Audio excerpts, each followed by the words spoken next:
The rain hammered against the small apartment window as 28-year-old Alex stared at the stack of legal documents scattered across his kitchen table. His wheelchair was positioned perfectly so he could reach everything he needed, but tonight, even the smallest tasks felt overwhelming. 3 years had passed since the accident that changed everything, and 3 years since his father's world fell apart. His father, Roberto, had been the kind of man who never missed a day of work in 30 years.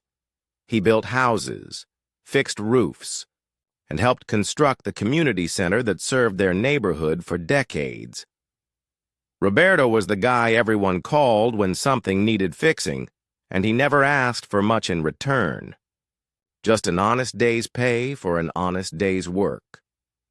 But now Roberto sat in county jail, wearing an orange jumpsuit instead of his work boots.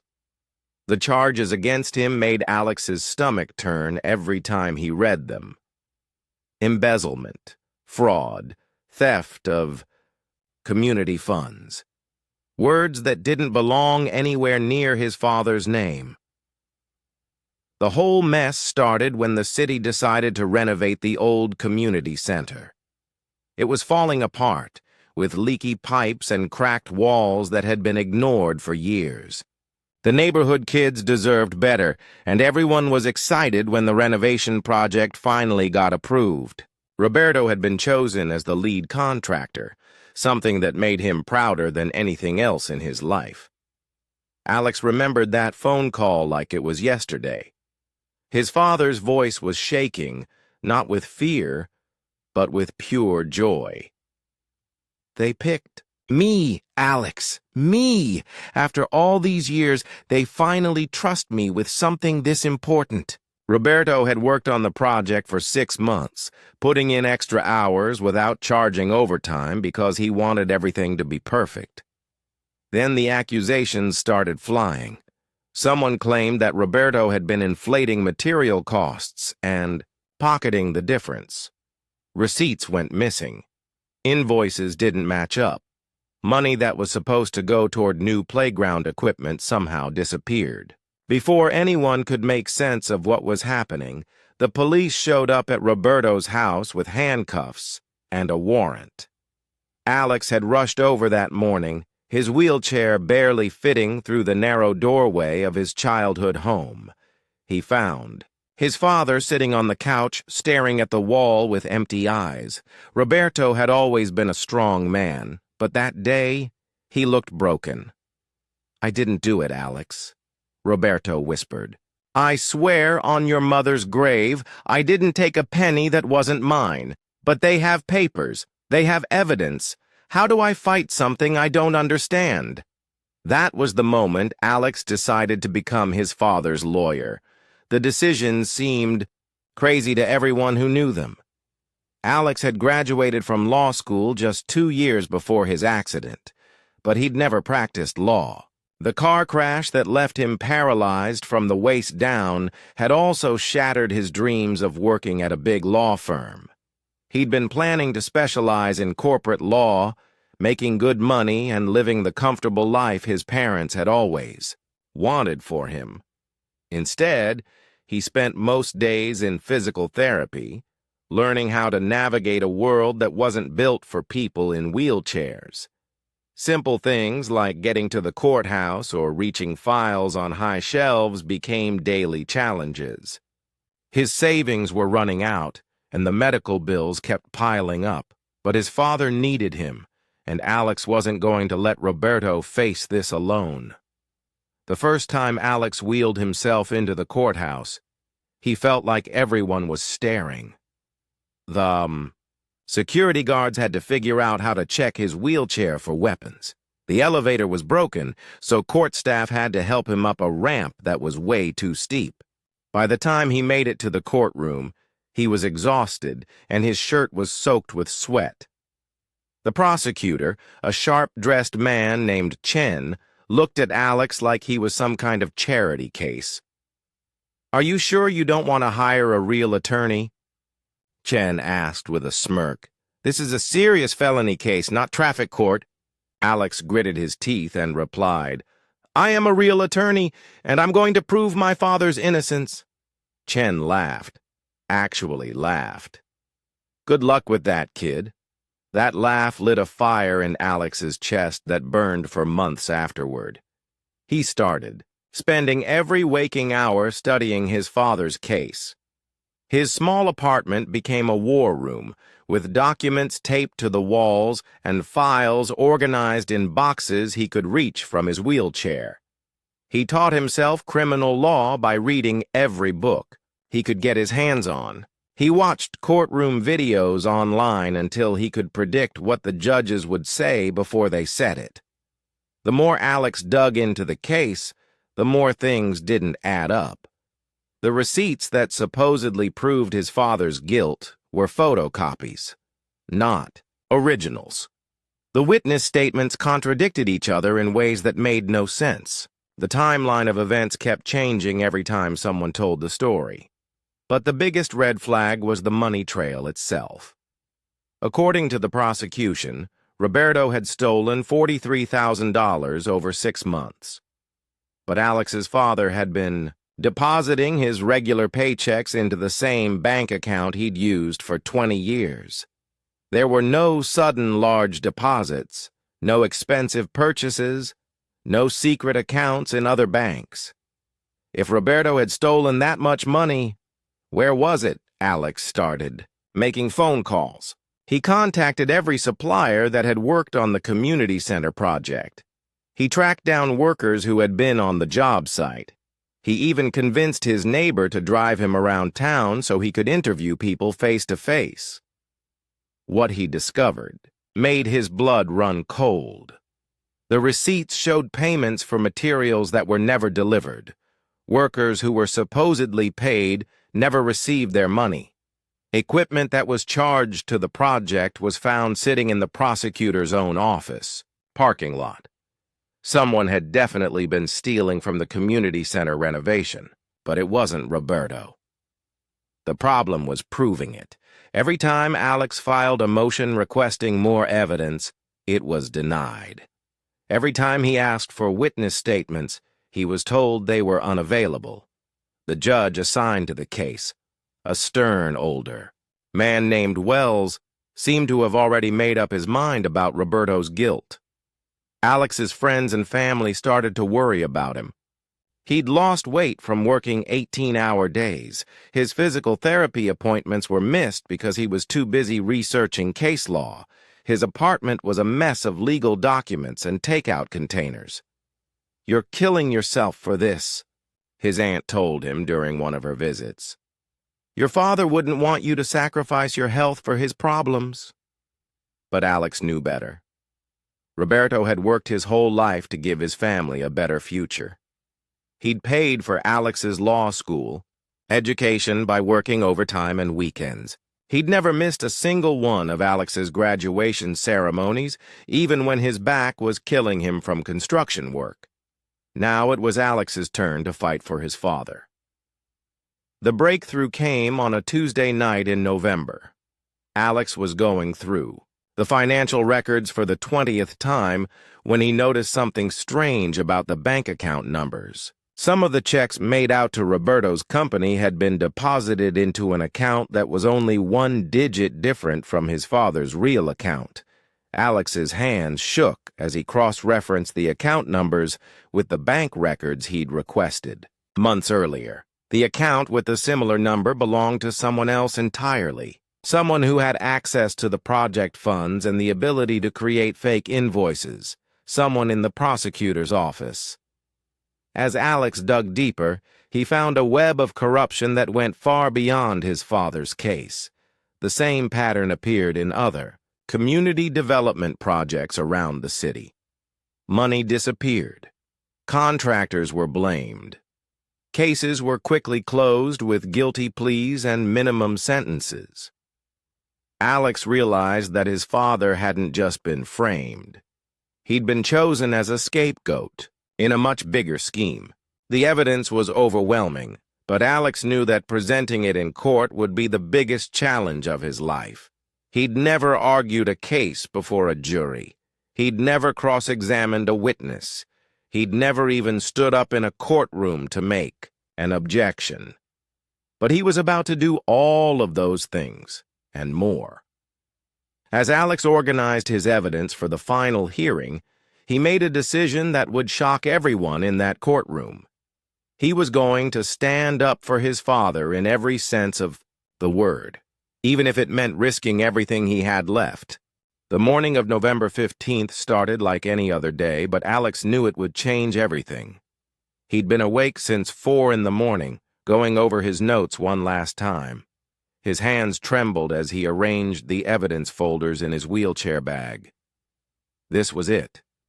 3 years of preparation, sleepless nights, and determination all came down to what happened in the next few hours. Roberto sat quietly at the kitchen table, wearing the only suit he owned. It was the same one he'd worn to Alex's law school, graduation, back when life made sense and the future looked bright. Now it hung loose on his frame after months of jail food and stress. His once strong hands shook as he tried to drink his coffee. "You don't have to do this, son," Roberto said for the 100th time. "Maybe we should just take the plea deal they offered. 5 years is better than 20. Alex looked at his father and saw a man who'd been beaten down by a system that was supposed to protect him. "Dad, you didn't do anything wrong. I'm not letting you plead guilty to something you didn't do. But what if we lose? What if they don't believe us?" Alex reached over and put his hand on his father's shoulder. "Then at least we fought. Mom always said that's what matters most." The drive to the courthouse felt like the longest 20 minutes of Alex's life. His Aunt Rosa drove while Alex sat in the passenger seat, his wheelchair folded in the back. She'd taken time off work to be there, even though she couldn't really afford it.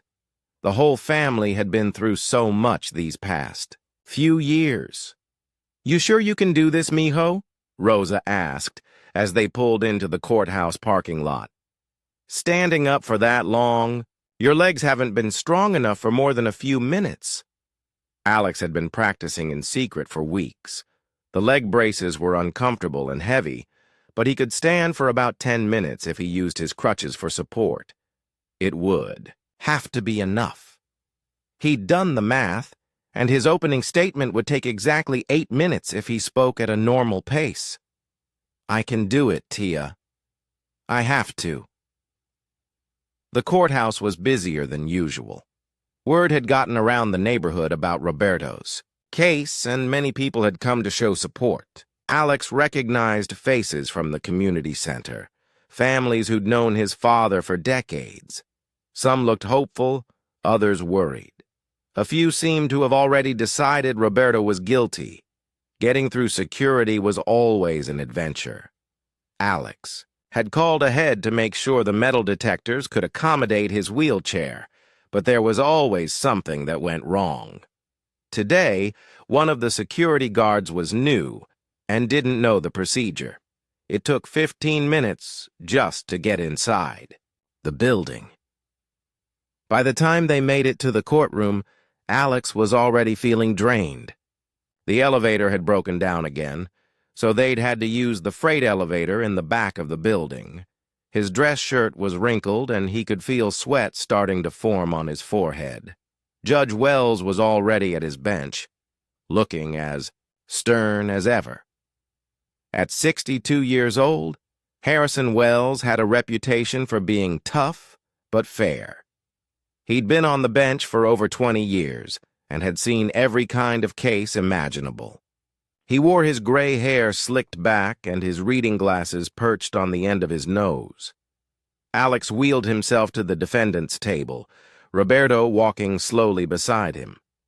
The courtroom was packed, with every seat taken and people standing along the walls. Alex had never seen so many people at a court hearing before. Prosecutor Chen sat at the other table, looking confident and relaxed. He had his evidence neatly organized and his witnesses ready to go. Chen was known for winning cases, and he clearly expected this one to be easy. He glanced over at Alex with the same smirk he'd worn for months. "All rise for the Honorable Judge Wells," the bailiff announced. Everyone in the courtroom stood up, except Alex, who remained in his wheelchair. A few people in the back started whispering and pointing. Alex could feel his face getting hot with embarrassment, but he tried to ignore it. Judge Wells banged his gavel. "Please be seated. We're here today for the final hearing in the case of the state versus Roberto Martinez. Mr. Chen, you may begin your opening statement." Chen stood up and walked toward the jury box with the confidence of someone who'd done this 1,000 times before. He was smooth, polished, and convincing. For 30 minutes, he laid out what seemed like a clear case against Roberto. He showed receipts, bank statements, and witness testimony that painted Roberto as a greedy contractor who'd stolen from children and families. Alex watched the jury's faces as Chen spoke. They were buying it. Every word, every piece of evidence, every emotional appeal about how Roberto had betrayed the community's trust. By the time Chen finished, Alex could see that some jury members were already shaking their heads in disappointment. "Thank you, Mr. Chen," Judge Wells said. "Mr. Martinez, you may present your opening statement." This was the moment Alex had been preparing for. He took a deep breath and reached for his crutches. Slowly, carefully, he began to lift himself out of his wheelchair. A few people in the courtroom started to giggle. They'd seen Alex in his wheelchair for months and assumed he couldn't walk at all. To them, it looked like he was putting on some kind of show for the jury. "Is he seriously doing this?" Someone whispered loud enough for half the courtroom to hear. "What's he trying to prove?" Another voice added. Chen turned around to see what the commotion was about and couldn't help but smile. Even he seemed to think Alex was being dramatic for no reason. But Alex ignored them all. With tremendous effort, he pulled himself upright, using his crutches and leg braces. Pain shot through his legs as he put weight on them for the first time that day. His physical therapist had warned him not to push too hard, but this was too important. Standing at full height, Alex was taller than most people remembered.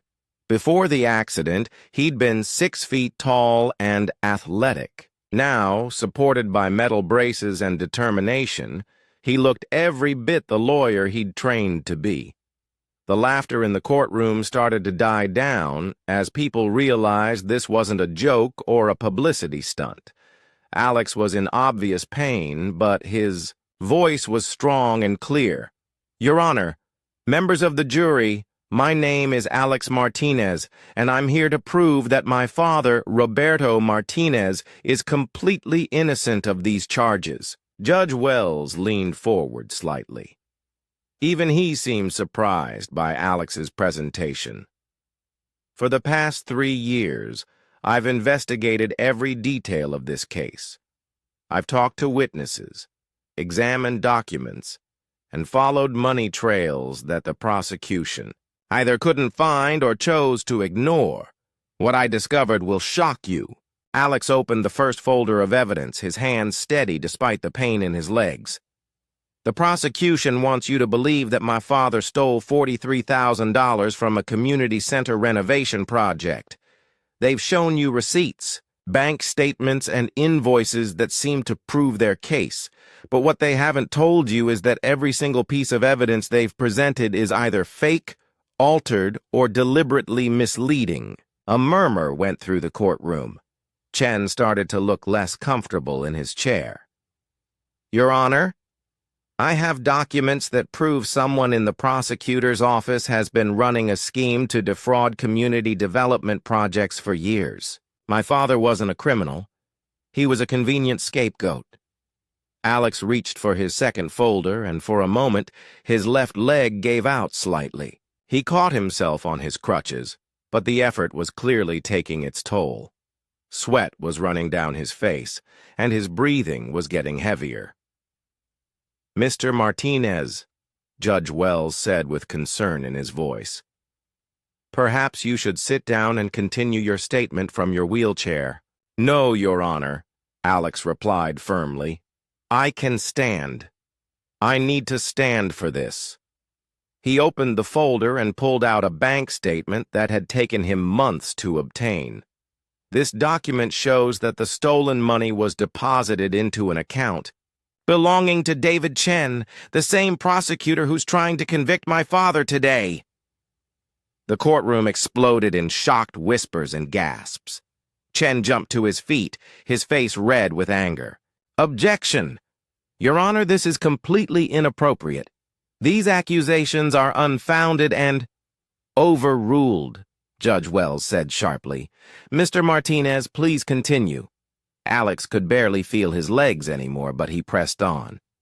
"I have documentation showing that Mr. Chen has been involved in similar schemes involving at least 6 other community projects over the past 4 years. In each case, an honest contractor was blamed while the real thieves walked free."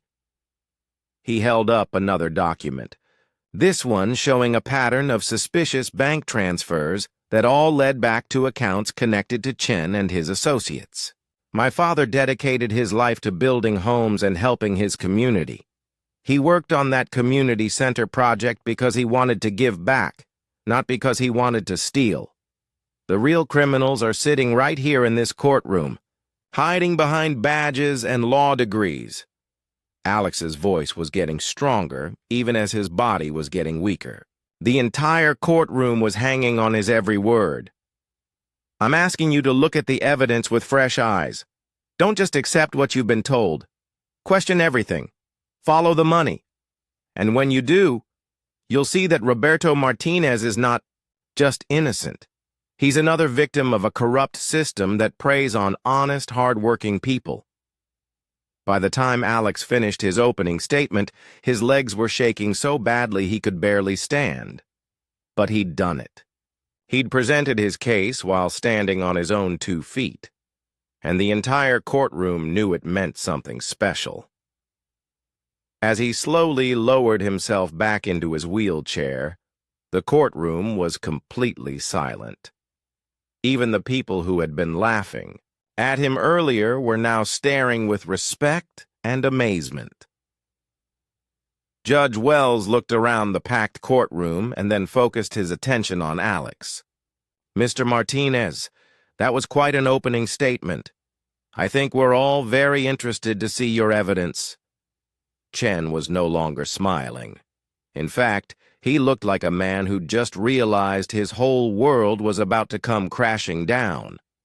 The real fight was just beginning. The silence in the courtroom was deafening. Alex could hear his own heartbeat as he reached for the thick manila folder that contained 3 years of his life's work. Every document, every bank statement, every phone record had been carefully organized and cross-referenced.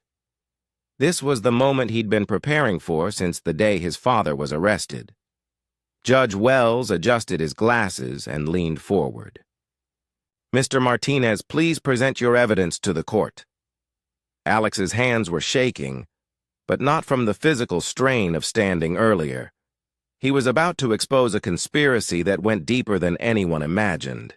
He pulled out the first document and handed it to the bailiff, who passed it to the judge. "Your Honor, this is a bank statement from First National Bank showing account number 4729381. According to the prosecution's evidence, this is where the stolen money from the community center project was deposited." Chen looked confused. He shuffled through his papers, checking the account numbers in his files. "Your Honor, that's not the account number we have on file. The defendant's account ends in 382, not 381. "Exactly," Alex said, pulling himself back, up with his crutches. The account ending in 381 belongs to someone else entirely. Someone who had access to the project funds and the ability to create fake invoices in my father's name. Alex handed another document to the bailiff. This is the bank signature card for account 4729381. The authorized signer is David Chen. The courtroom erupted. People started talking all at once, some shouting questions, others gasping in disbelief. Judge Wells banged his gavel repeatedly to restore order. Chen jumped to his feet, his face bright red. "This is ridiculous. I've never seen that account before in my life. Your Honor, these documents could be fabricated. There's no way to verify." "Actually, there is," Alex interrupted. He pulled out a thick stack of papers. "I have the original bank records obtained through a Freedom of Information Act request. I also have security footage from the bank showing Mr. Chen making deposits into this account on the same days that money went missing from the community center project." Alex had spent months fighting to get that security footage. The bank had initially refused, claiming privacy concerns. But Alex had filed motion after motion, arguing that the footage was crucial evidence in a criminal case. Finally, a federal judge had ordered the bank to release it. "But that's not all," Alex continued. "I discovered that this pattern goes back years. Mr. Chen has been using his position in the prosecutor's office to identify community development projects with large budgets and minimal oversight." He handed over another set of documents. "These are records from 6 other projects over the past 4 years. In each case, an honest contractor was blamed for missing funds while money was secretly diverted to accounts controlled by Mr. Chen and his associates." The jury was hanging on every word. Several members were taking notes, while others stared at Chen with expressions of shock and disgust. Alex pulled out a computer printout. "This is an email chain between Mr. Chen and his co-conspirator, Thomas Bradley, who works in the city planning department. The emails discuss how to handle the Rodriguez problem when my father started asking questions about missing materials." Judge Wells put on his reading glasses and examined the emails carefully. His face grew darker with each page he read. "In this email dated March 15th, Alex continued, Mr. Chen writes, and I quote, "We need to move fast on the Rodriguez situation. He's getting too close to the Bradley connection. Suggest we frame him for the entire amount and close the case. Quickly before anyone digs deeper." The courtroom was so quiet you could hear a pin drop. Chen looked like he was about to be sick. Alex wasn't finished. He pulled out another folder, this one labeled Financial Analysis. "I hired a forensic accountant to trace all the money movements in these cases. What we found was a sophisticated scheme involving fake vendor accounts, inflated invoices, and systematic theft from community programs designed to help the poor and elderly. The accountant, a middle-aged woman named Patricia, had worked pro bono after Alex explained the case to her. She'd spent weeks analyzing bank records and financial documents, creating a clear picture of how the scheme worked. The total amount stolen across all 7 projects exceeds $400,000, Alex announced. Money that was supposed to build playgrounds, fix roofs, and provide services to families who needed them most. Several people in the courtroom started crying. The community center project hadn't just been about renovations. It had been a symbol of hope for a neighborhood that had been forgotten by the city for years. Alex reached for his final piece of evidence, a folder he'd kept secret until this moment. But the most shocking part of this conspiracy involves someone else in this courtroom. Judge Wells looked up sharply. "Mr. Martinez, what are you implying?" "Your Honor, I'm not implying anything. I'm stating a fact. You have a financial conflict of interest in this case that should have required your recusal from the beginning. The courtroom exploded again. This time, Judge Wells didn't even try to restore order immediately. He stared at Alex with a mixture of confusion and concern. "That's a very serious accusation, Mr. Martinez. I hope you have evidence to back it up." Alex's legs were screaming with pain, but he forced himself to stay standing. "I do, Your Honor. These documents show that you own stock in Bradley Construction Company, which received several contracts through the fraudulent scheme I've described." Judge Wells went pale. "That's impossible. I don't own any construction company stock." "Not directly," Alex said, "but your retirement account, managed by Pinnacle Investment Group, owns shares in Bradley Construction. The same Thomas Bradley, who was working with Mr. Chen to steal money from community projects." Alex had discovered this connection by accident while researching Bradley's business relationships. A routine corporate filing had listed Pinnacle Investment Group as a major shareholder, and further investigation revealed that Judge Wells was one of Pinnacle's clients. "The conflict of interest law is clear," Alex continued. "Any judge with a financial interest in a case, even an indirect one, must recuse themselves. Your retirement account has been profiting from the same criminal enterprise that framed my father."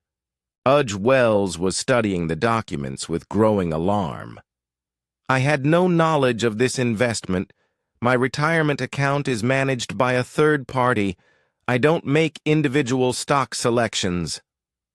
"I believe you, Your Honor," Alex said. "But the law doesn't require knowledge of the conflict. It only requires that the conflict exists." Alex finally sat back down in his wheelchair, exhausted but triumphant. He'd laid out the entire conspiracy, piece by piece, showing how his father had been chosen as a scapegoat to cover up years of systematic corruption. The prosecutor, Chen, was slumped in his chair, looking defeated. He knew that his career was over and that criminal charges would likely follow. The evidence against him was overwhelming and came from sources he couldn't dispute.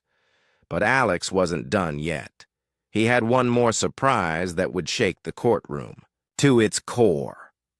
"Your Honor, there's one more thing the court needs to know. Mr. Chen didn't act alone in framing my father. He had help from someone in the police department." Alex pulled out a phone record. "These are call logs showing frequent communication between Mr. Chen and Detective Raymond Foster, who was the lead investigator on my father's case. Detective Foster was the one who found the fake evidence in my father's truck." The detective in question was sitting in the back of the courtroom, having come to watch what he thought would be Roberto's conviction. When Alex said his name, Foster tried to quietly slip out of the room. Detective Foster received payments of $5,000 each time he helped frame an innocent contractor, Alex announced. "He's been Mr. Chen's inside man in the police department for over 2 years. The bailiff moved to block the exit, preventing Foster from leaving. The detective looked around desperately, realizing he was trapped. Judge Wells was staring at the evidence with a look of complete shock. In 30 years on the bench, he'd never seen anything like this. A prosecutor, a city planner, a detective, and unwittingly, even himself, all connected to a conspiracy that had destroyed innocent lives. "Mr. Martinez," the judge said slowly, "in all my years on this bench, I have never seen such compelling evidence of systematic corruption.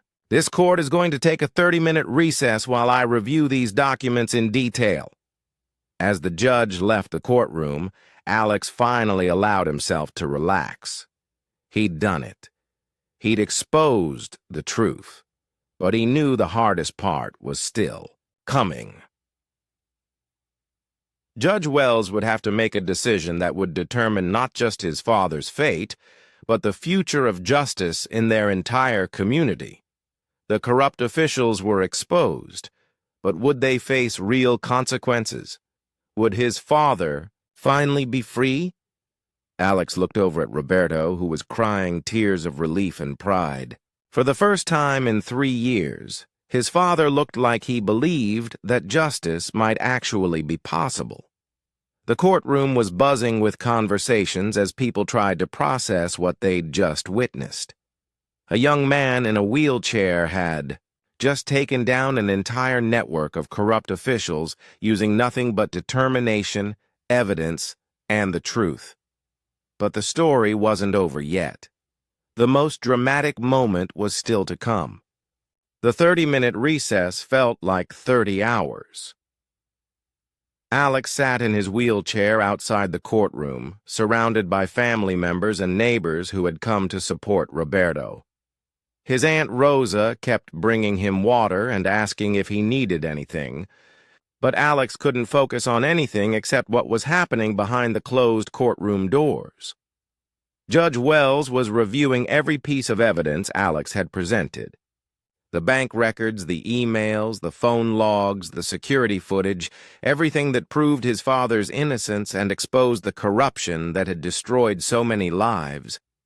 Alex knew the evidence was solid, but he also knew that powerful people had ways of protecting themselves. Roberto sat quietly beside his son, still wearing the same loose-fitting suit he'd put on that morning. His hands weren't shaking anymore. For the first time in 3 years, he looked like a man who believed he might actually go home to his own bed that night. "You did something incredible in there, mijo," Roberto whispered. "Your mother would be so proud." Alex felt tears forming in his eyes, but he blinked them away. "It's not over yet, Dad. We still need the judge to make the right decision." Detective Foster had been taken into custody during the recess. Alex watched through the courthouse window as Foster was led away in handcuffs, his head hanging in shame. The same detective who had arrested Roberto 3 years ago was now facing the same charges he'd helped fabricate. Prosecutor Chen had disappeared during the recess. Court security was looking for him, but Alex suspected he was already planning his escape. Men like Chen always had backup plans when their schemes fell apart.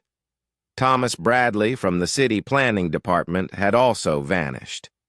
His secretary claimed he'd called in sick that morning, but everyone knew he was probably consulting with lawyers and trying to figure out how to avoid prison time.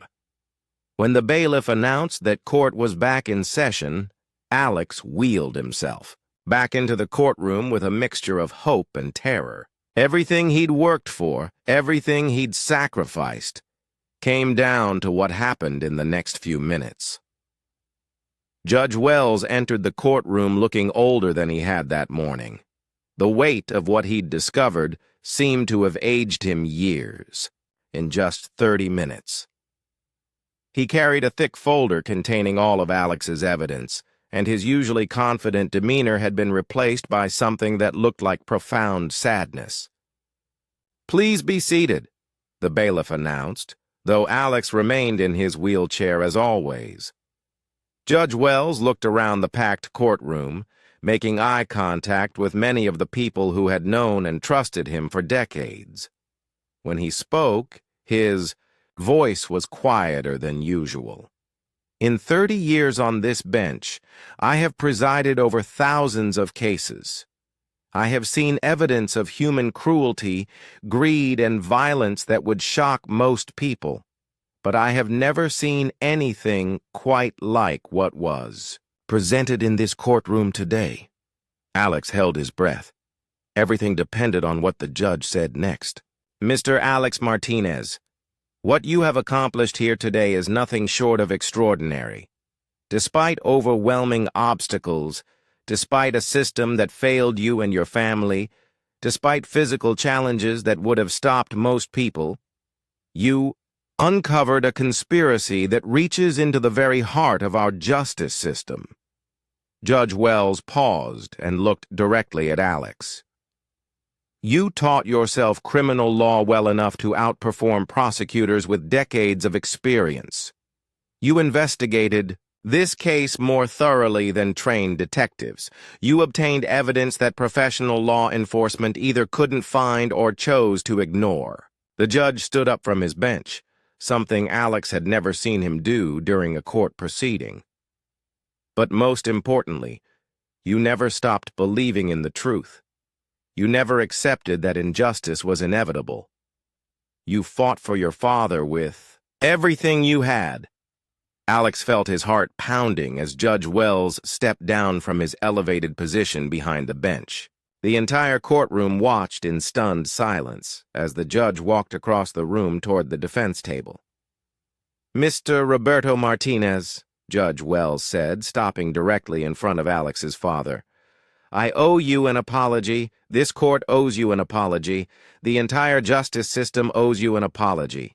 Roberto looked up at the judge with tears streaming down his face. "You have spent 3 years in jail for crimes you did not commit. You have been separated from your family, lost your business, and had your reputation destroyed by people who were supposed to protect you. No apology can give you back those years, but I want you to know that this court recognizes the terrible injustice you have suffered." Judge Wells turned to address the entire courtroom. "Based on the evidence presented by Mr. Alex Martinez, I am immediately dismissing all charges against Roberto Martinez. Furthermore, I am ordering the immediate arrest of Prosecutor David Chen, Detective Raymond Foster, and City Planner Thomas Bradley on charges of conspiracy, fraud, embezzlement, and obstruction of justice." The courtroom erupted in cheers and applause. People were hugging, crying, and shouting with joy. Roberto buried his face in his hands and sobbed with relief. 3 years of nightmare were finally over. But Judge Wells wasn't finished. He raised his hand for silence, and the courtroom gradually quieted down. "I must also address my own role in this tragedy. The evidence shows that I had a financial conflict of interest that should have required my recusal from this case. While I had no knowledge of this conflict, ignorance is not an excuse under the law." The judge's voice grew even quieter. "Effective. Immediately, I am recusing myself from all cases related to this matter. I am also requesting that the State Judicial Board conduct a full investigation into my handling of this case and any others that may have been affected by my unknowing conflict of interest." Alex was amazed. Judge Wells was voluntarily subjecting himself to an investigation that could end his career. It took real courage for a man in his position to admit his mistakes so publicly. Judge Wells walked over to Alex and extended his hand. "Mr. Martinez, you have not only saved your father, you have saved the integrity of this court. You have reminded all of us why we became involved in the justice system in the first place." Alex reached up and shook the judge's hand, feeling overwhelmed by emotion. "Thank you, Your Honor. I just wanted my father to come home." "You did much more than that," Judge Wells replied. "You proved that one person with determination and courage can still make a difference, even when the system seems stacked against them." The judge then did something that no one in the courtroom would ever forget. He walked over to Roberto and helped him stand up from his chair. "Mr. Martinez, you are free to go. This court declares you completely exonerated of all charges. Your record will be expunged, and the state will provide compensation for your wrongful imprisonment." Father and son embraced for the first time in 3 years, without prison guards watching. Roberto lifted Alex right out of his wheelchair, holding his son like he had when Alex was a little boy. The entire courtroom was crying and cheering at the same time. As the celebration continued around them, Alex thought about everything that had led to this moment. The car accident that had changed his life. The years of physical therapy and struggle. The decision to become his father's lawyer despite having no experience. The countless hours of investigation and preparation. He thought about his mother, who had died 2 years before Roberto's arrest. She had always believed that good people would eventually triumph over evil if they worked hard enough and never gave up. Today, she had been proven right. Judge Wells called for order one final time. Before this court adjourns, I want to say something to everyone here today. What happened to the Martinez family could happen to any of us. Corruption thrives in darkness, but it cannot survive in the light of truth. He looked directly at Alex. Mr. Martinez, you turned on that light. You refused to accept injustice, and you fought for what was right even when it seemed impossible. You are an inspiration to every lawyer, every judge, and every citizen who believes in justice. The judge banged his gavel for the final time. This court is adjourned. As people began filing out of the courtroom, many stopped to congratulate Alex and Roberto. Neighbors who had known Roberto for decades apologized for doubting him. Young people from the community thanked Alex for showing them that it was possible to fight back against corruption. Detective Foster would eventually be sentenced to 5 years in prison for his role in the conspiracy.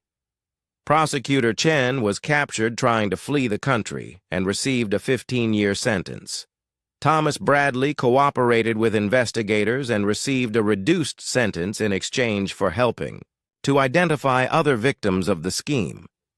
The stolen money was recovered and returned to the community development projects where it belonged. The community center renovation was finally completed, and a small plaque was installed near the entrance reading, "Dedicated to Roberto Martinez and all honest workers who build our communities." Alex never practiced law again in the traditional sense. Instead, he started a nonprofit organization that helped families navigate the legal system when they couldn't afford lawyers. He called it Standing for Justice, and it became one of the most respected legal aid organizations in the state. Roberto got his construction business back and hired several young people from the neighborhood who needed second chances. He never spoke bitterly about the 3 years he'd lost, choosing instead to focus on the time he had left with his family. The young man who had been laughed at for standing up in that courtroom had indeed made them all walk away from corruption, walk toward justice, and walk together toward a better future for their community. Sometimes the smallest person in the room can cast the biggest shadow when they stand in the light of truth.